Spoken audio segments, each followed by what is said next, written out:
La médiation familiale, qu'est-ce que c'est? À quoi ça sert?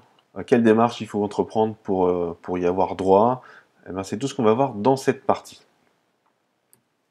Alors, la médiation familiale, j'ai choisi de vous en parler parce que c'est une structure qui est assez méconnue et quand on ne connaît pas, on ne sait pas ce que c'est, vu de loin un peu, on a l'impression que c'est une bande d'intrus qui veulent s'immiscer dans votre histoire et on ne voit pas forcément ça d'un super bon œil. Alors, très rapidement, la médiation familiale, c'est une structure qui permet de gérer les conflits au sein des familles, et notamment en cas de divorce. Ils ont une très grande expérience sur ces sujets-là, et ils obtiennent de très bons résultats. Donc, grosso modo, ce sont des personnes qui sont généralement assermentées d'ailleurs, et qui vous proposent leur service pour être entre vous et votre conjoint, afin que vous puissiez régler les cas de conflit qui apparaissent au niveau de votre séparation et votre procédure de divorce. Donc ce sont des personnes dédiées qui permettent de reprendre ou d'avoir un dialogue constructif entre les parties. Alors, ce sont des personnes qui, de par leur grande expérience, sont source de précieux conseils. Donc c'est des gens qui ont l'habitude, ils en ont vu passer, ils vont forcément avoir tout un tas d'informations très intéressantes à vous partager. Il y a tout un tas de sujets peut-être auxquels vous n'aurez pas pensé, et ce sont aussi des gens qui vont vous permettre d'avoir les bonnes réflexions et de les avoir ensemble avec votre conjoint pour pouvoir avancer vers un accord. Donc vraiment la finalité, c'est que vous puissiez poser les cartes sur la table et que vous puissiez avancer vers un accord avec votre conjoint, ce qui vous permettra d'avoir une procédure de divorce beaucoup plus tranquille, beaucoup plus sereine, beaucoup plus rapide et beaucoup moins coûteuse.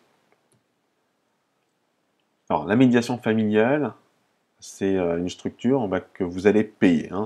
Ça se passe comme ça. Il y a des gens qui vont passer du temps avec vous, qui vont vous donner des conseils, donc c'est forcément payant. Mais la bonne nouvelle, c'est que c'est peu cher. Alors il n'y a pas un tarif établi.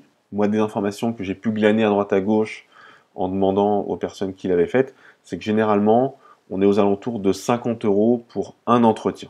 Alors, ce qui est vraiment pas très cher. Alors de manière très concrète, comment ça va se passer? Vous allez prendre rendez-vous pour un premier entretien qui va servir d'évaluation.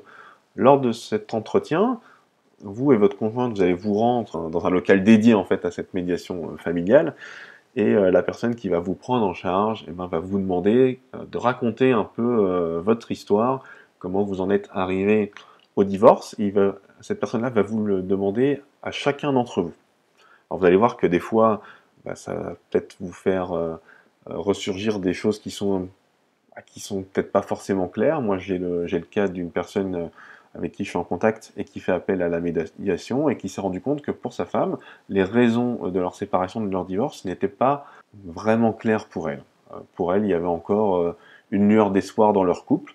Donc c'est peut-être aussi un bon moyen d'être sûr à 100% que la procédure de divorce que vous engagez, dans laquelle peut-être que vous subissez, vous êtes vraiment partie prenante, vous voulez aller au bout, ou alors peut-être vous faire prendre un peu de recul pour tenter, pourquoi pas, de sauver votre couple. Donc c'est aussi important. Donc ce premier rendez-vous, en principe, il est gratuit, et ensuite vous établissez une roadmap, vous avez des rendez-vous suivants avec des objectifs. Donc ces rendez-vous vont être payants et il va y avoir des thématiques particulières, comme la garde des enfants, le logement, enfin voilà, tous ces points que vous devez absolument passer en revue et vous mettre d'accord avec votre conjoint, vous allez donc les traiter avec cette personne-là, qui va tout simplement, en cas de, si jamais vous avez un raisonnement l'un ou l'autre qui n'est pas très équilibré, vous faire revenir un peu à la raison pour arriver à un consensus. Donc, quand faut-il déclencher cette aide, quand est-ce qu'il faut décrocher son téléphone ou aller à la médiation, prendre un rendez-vous? Moi, je vous le conseille de le faire au plus tôt.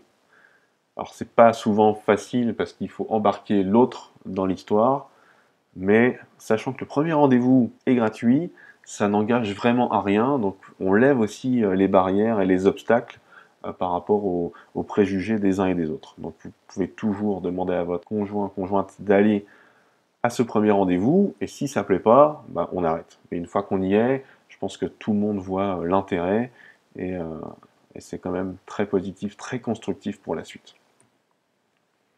Si jamais votre procédure de divorce est déjà engagée, eh ben, tout est toujours possible.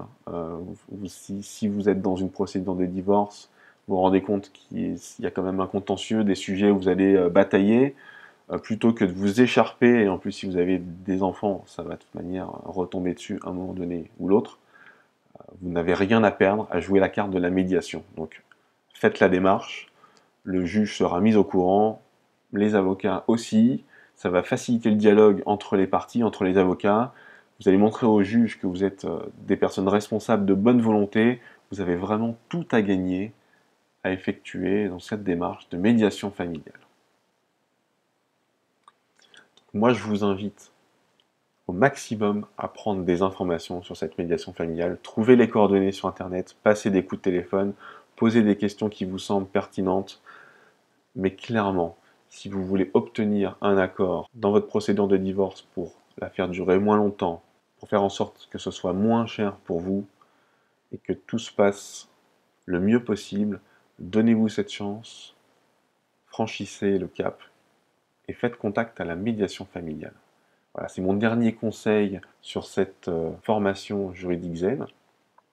On termine ensuite la formation sur les bonnes bases et tous les points à passer en revue pour trouver un accord. Mais cet accord, pour moi, c'est important. Si vous avez des points de désaccord avec votre conjoint, il est important d'aller et franchir la porte de la médiation familiale.